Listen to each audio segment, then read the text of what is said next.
আসসালামু আলাইকুম। আমি সাগর আহমেদ। তো স্যানিটারি মিস্ত্রি।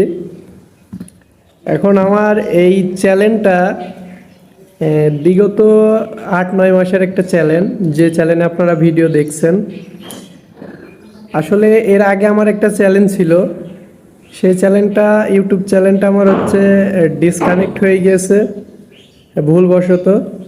যাই হোক, অনেকে হয়তো সার্চ দিয়ে ওই চ্যানেলটাই আগে সামনে পাচ্ছে, কারণ ওই চ্যানেলের একটা ভিডিও ভাইরাল হয়েছে। ভাইরাল বলতে মোটামুটি ১-১.৫ লাখের প্লাস ভিউজ এসছে। তো যাই হোক, ওই চ্যানেলটা আগে পাচ্ছেন। তো আমার এটা হচ্ছে নতুন চ্যানেল সাগর আহমেদ ৫১৬১। তো আপনারা সবাই এই চ্যানেলের সাথে যুক্ত হবেন। আর আমার এই চ্যানেলে ১,০০০ সাবস্ক্রাইবার পুষবে, অবশ্যই আপনারা এই চ্যানেলটা দেখে রাখবেন।